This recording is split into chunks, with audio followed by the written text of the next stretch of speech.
और तुम्हें good lucky बनना है तो मस्तक पर सोमवार की सोमवार त्रिपुंड चंदन का लगाना प्रारंभ कर दो, एकदम लकी बन जाओ। यह पक्का। आपका कोई काम अटक रहा है, कोई काम नहीं हो रहा, बहुत परेशान हो गए, बहुत थक गए उस काम के लिए, तो निवेदन करते हैं घी के दिए में काली तिल डालकर सोमवार के दिन शंकर जी के मंदिर के सामने तुम रुका जी का नाम लेकर दिया लगाकर, जिस काम को तुमने दुनिया के आगे कहकर देख लिया, कर देख लिया, नहीं हुआ, उस कार्य को एक बार दिया लगाकर निवेदन कर फिर जाकर देखना, काम आगे बढ़कर ही रहेगा, छूटेगा नहीं। जिस लड़का लड़की का विवाह नहीं होता ना, तो सोमवार के दिन उसको शमी पत्र के नीचे बिठाकर और शमी के वृक्ष के नीचे बिठाकर शमी वृक्ष के जड़ की मिट्टी का तिलक लगाकर हाथ में शमी वृक्ष के हाथ में लड़का या लड़की के हल्दी लगाकर शमी वृक्ष पर छापे लगाकर और वहीं पर उसका मीठा मुंह करा दिया जाता है, तो 3 महीने में विवाह हो जाता है। एकादशी और द्वादशी, एकादशी का व्रत दशमी की रात्रि को जो आप भोजन करें वो सात्विक करें, एकादशी के दिन भोजन ना करें, अन्न का भाग ग्रहण ना करें, अन्न का भाग ग्रहण ना करें।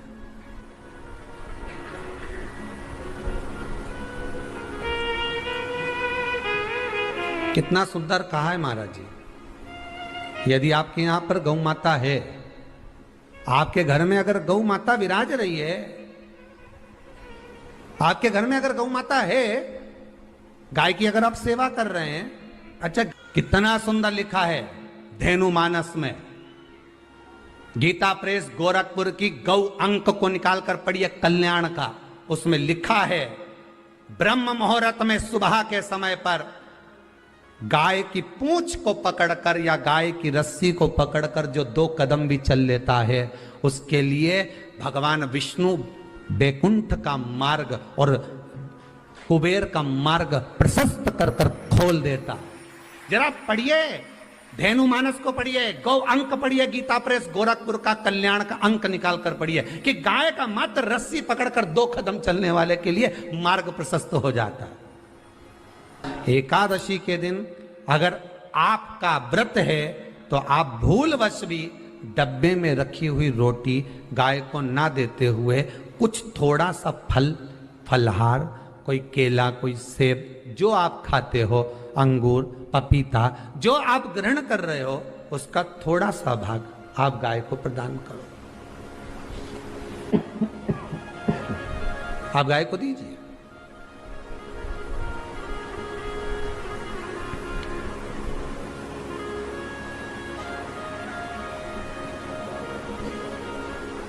थोड़ा सा भाग आप गौ माता को प्रदान करो, थोड़ा सा।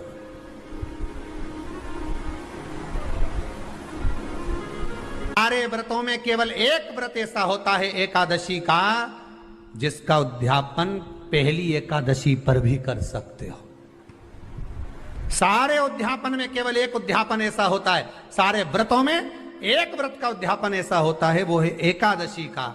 ये जरूरी नहीं कि 26 पूरी होगी तभी तुम करोगे, या तो पहली में ही कर लो या फिर 26 पूरी हो तब कर। पर उद्यापन अगर तुमको ऐसा लगे कि हाँ मैं अभी तो जीऊंगी हो, अभी तुम्हारा बाल भी धोला नहीं हुआ, हमारा बाल भी धोला नहीं हुआ, तुमको ऐसा लगे तो अभी तो मैं तो बढ़िया,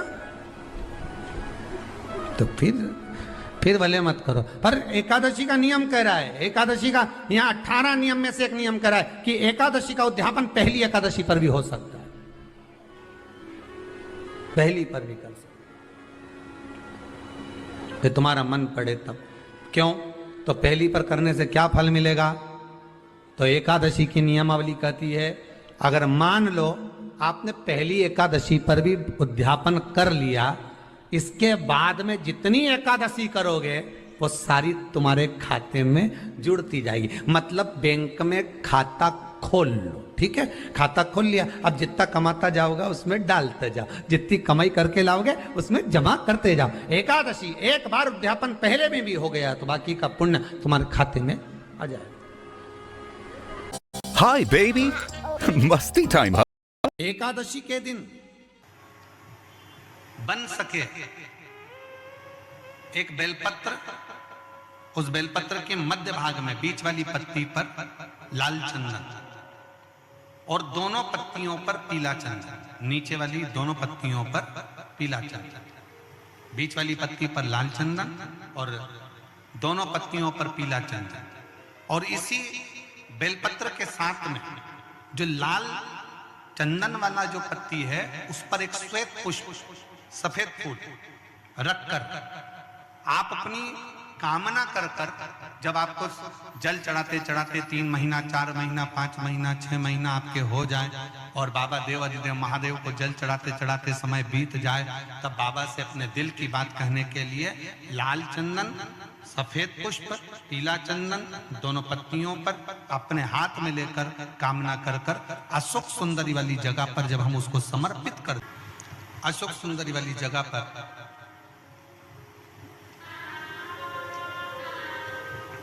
ये शिवलिंग जलाधारी और उसके सामने का जो भाग है उसके मध्य भाग में अशोक सुंदरी का स्थान। बस इसी स्थान पर बेलपत्र और श्वेत पुष्प, बीच वाली पत्ती पर लाल चंदन, आसपास की पत्तियों पर पीला चंदन और वो शिवलिंग की सम्मुख में जो अशोक सुंदरी का स्थान है वहां समर्पित कर। उस स्थान ये रोज नहीं करना, फिर ध्यान देना, कभी कभी 4-6 महीने निकल जाएं, 8 महीने निकल जाएं, 3 महीने निकल जाएं, 5 महीने निकल जाएं, उस स्थान, और ये हमने एक बार नहीं बताया, इसको पहले भी वर्णन कर सकते। एकादशी के दिन गंगा के जल में मात्र 7 बेलपत्री डालकर जो नंदीश्वर भगवान अर्थात जो शंकर जी के शिवलिंग के सामने नंदी होता है, उस नंदी के चरण पर गंगा का जल चढ़ाकर बेलपत्री शिव पर समर्पित कर देता है, उसके घर में रुपया रुकना चालू हो जाता है। फिर वो गलत जगह पर नहीं जाता, गलत स्थान पर वो धन जाएगा ही नहीं। बेटा अगर व्यसन में पड़ा हुआ है, मदिरापान में पड़ा हुआ है, मांसाहार में, जुए आदि में जा रहा है, तुम्हें लग रहा है कि मेरा बेटा गलत मार्ग पर जा रहा है, ये मित्र दोस्ती गलत हो रही है, वो सही जगह पर आ जाए तो हो रही है।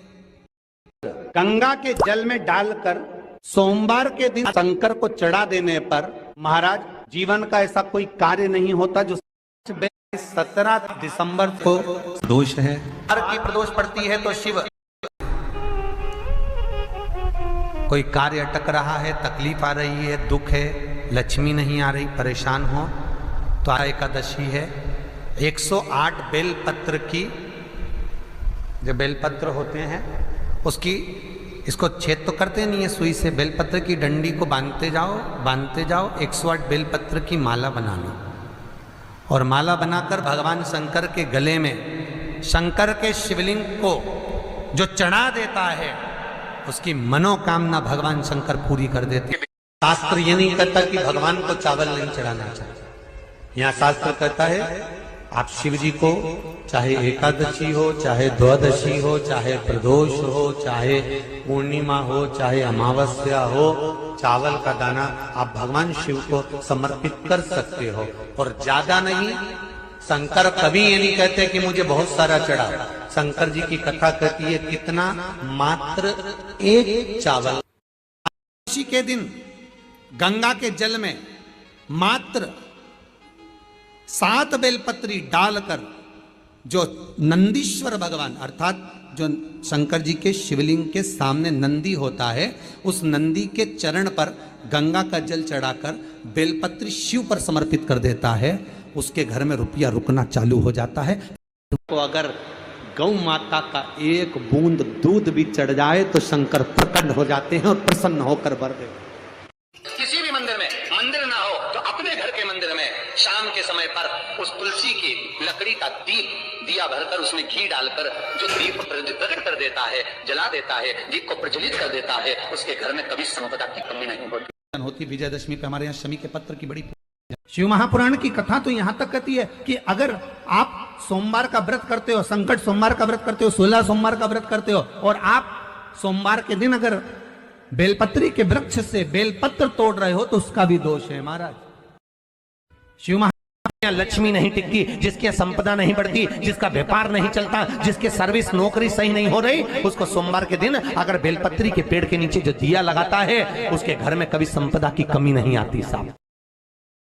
आपका कोई काम अटक रहा है, कोई काम नहीं हो रहा, बहुत परेशान हो गए, बहुत थक गए उस काम के लिए, सबके हाथ भी जोड़ लिए, सबके पास होकर आ गए, पर वो काम बढ़ ही नहीं रहा, तो निवेदन करते हैं घी के दिए में काली तिल डालकर सोमवार के दिन शंकर जी के मंदिर के सामने तुम रुका जी का नाम लेकर दिया लगाकर, जिस काम को तुमने दुनिया के आगे कहकर देख लिया, कर देख लिया, नहीं हुआ, उस कार्य को एक बार दिया लगाकर निवेदन कर फिर जाकर देखना।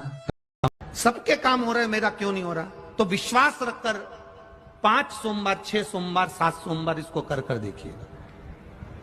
गणेश जी का स्थान जहां से पानी बहता है उसके सीधे हाथ पर, वहां पर एक बेलपत्र समर्पित कर थोड़ा सा जल वहां समर्पित करिए।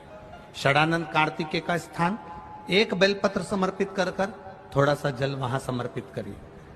अशोक सुंदरी का स्थान थोड़ा सा जल समर्पित करने से पहले एक बेलपत्र, फिर जल, 3 स्थान। चौथा मां पार्वती जी का हस्त कमल, एक बेलपत्र समर्पित कर जल चारों तरफ चढ़ाने के बाद में 5वां शिवलिंग के ऊपर बेलपत्र समर्पित कर पूर्ण जल शंकर को समर्पित कर देना। चावल का एक आखा दाना जानते हो, पूरा, खंडित चावल नहीं। कितना चावल? एक दाना चावल का शंकर भगवान के शिवलिंग पर समर्पित करिए। एक बेलपत्र जिसका डंडी का मुख अपनी ओर हो, जहां से चावल चढ़ाया है, उस चावल के ऊपर अपनी कामना कर रख दीजिए और चंद्रमौली भगवान का स्मरण करिए। कौन से भगवान? शंकर भगवान का सर्वश्रेष्ठ सुंदर नाम है चंद्रमौली।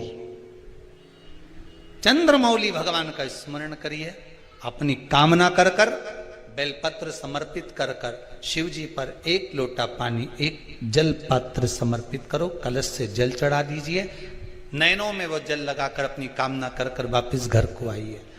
शंकर भगवान की आराधना करने वाला, शिव की स्तुति करने वाला, शिव की भक्ति करने वाला, शंकर की आराधना में डूबने वाले को भगवान 2 देवियां उसके घर में प्रवेश करा देते हैं। पहले नंबर पर सरस्वती, दूसरे नंबर पर लक्ष्मी, दोनों का प्रवेश, 2 देवियां प्रवेश करती हैं।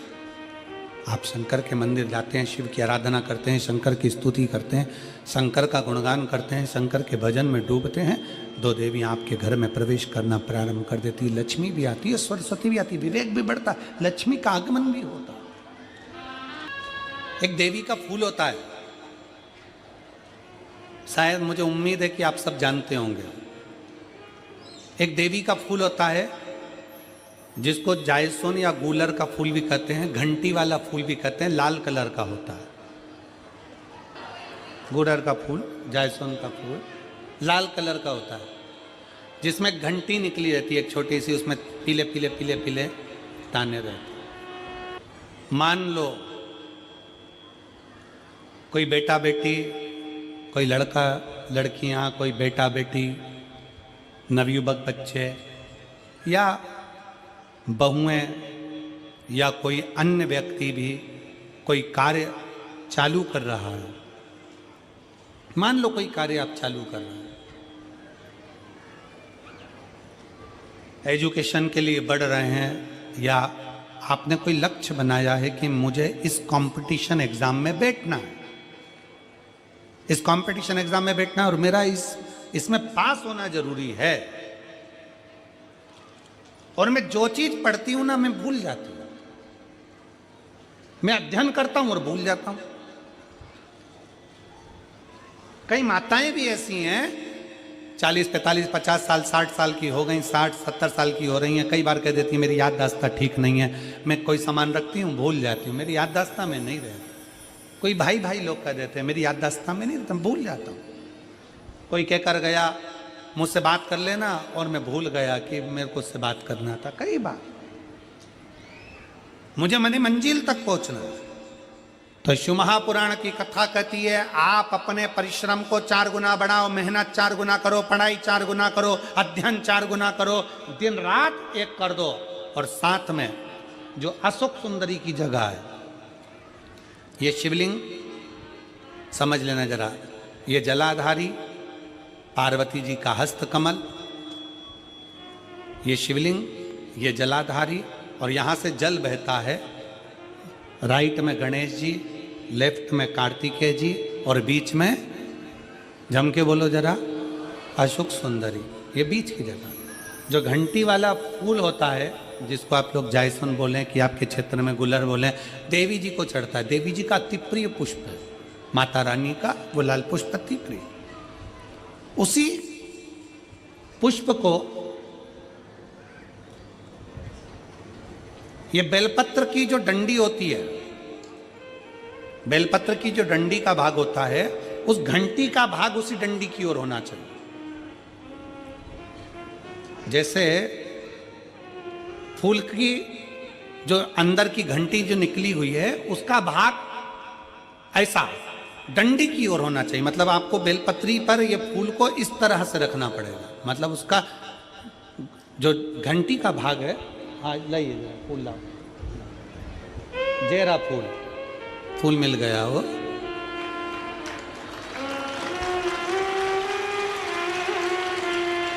फूल मिल गया। भारत में फूल जल्दी मिल भी जाता है, मिल गया। अब ये फूल और इस फूल की जो घंटी का भाग है वो इस डंडी की ओर हो, हमारे डंडी के साइड। अपनी कामना कर कर, अपना नाम और गोत्र का स्मरण कर कर, शिव जी से अपने मन का भाव बोल कर इस फूल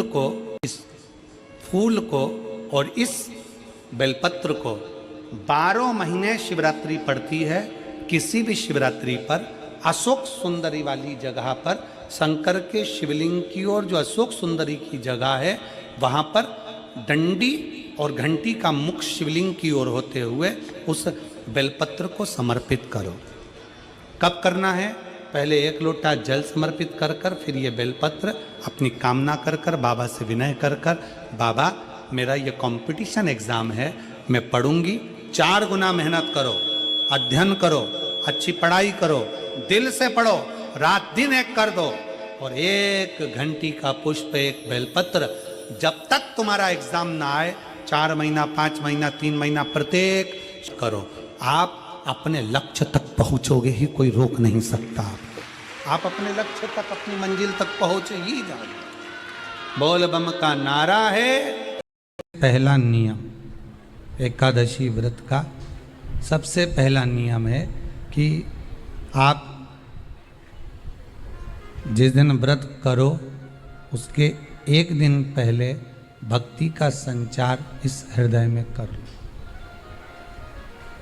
भक्ति का संचार इस हृदय में कर लीजिए। जिस दिन आप व्रत करो, जैसे एकादशी का व्रत कर रहे हो, तो 10वीं के दिन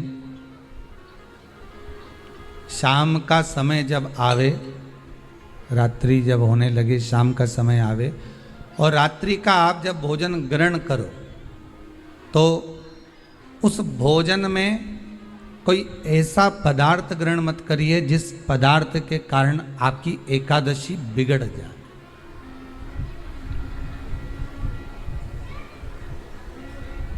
कोई बेकार भोजन हमें ग्रहण नहीं करना, श्रेष्ठ भोजन ग्रहण करिए 10वीं के दिन। और एकादशी का दूसरा नियम बहुत ध्यान से सुनिएगा। जिस दिन आपकी एकादशी का व्रत हो, उस दिन प्रयास करिएगा कि अपने हाथ से किसी भी वृक्ष की कोई पत्ती टूटे ना। अपने हाथ से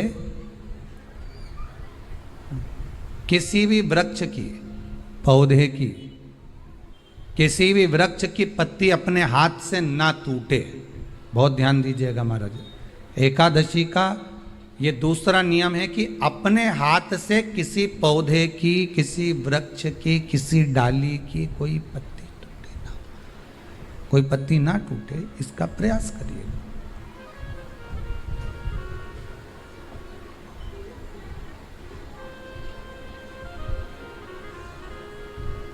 कितना सुंदर व्याख्यान कहा है, कितना सुंदर वर्णन है महाराज कि मात्र एकादशी का व्रत कर लेने पर, मात्र एकादशी का व्रत कर लेने पर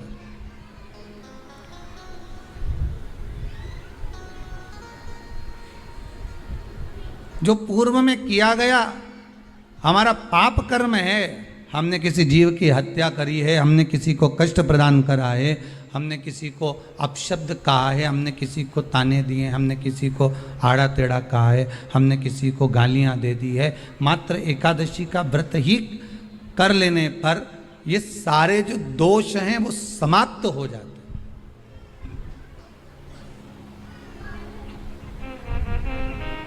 सारे दोष हमारे समाप्ति पर आ जाते हैं।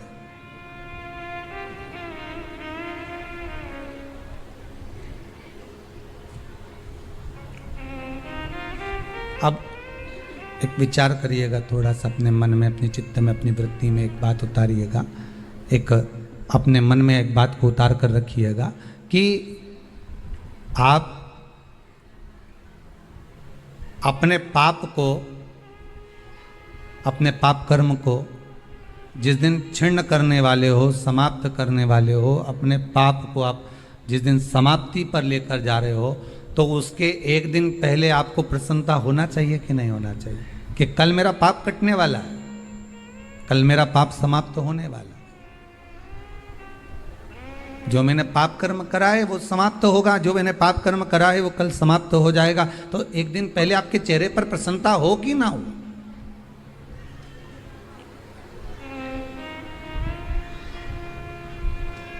और चेहरे पर वो प्रसन्नता आपके आना चाहिए कि कल मेरा एकादशी का व्रत है, आज दशमी है, कल एकादशी का व्रत है, तो कल मेरी जब एकादशी का व्रत रहेगा तो मेरा ना जाने कितना कितना पाप, कितना असत्य, कितना झूठ, कितना प्रपंच वो समाप्त हो जाएगा। इसमें मुझे प्रसन्नता हो, इसमें मुझे आनंदता हो।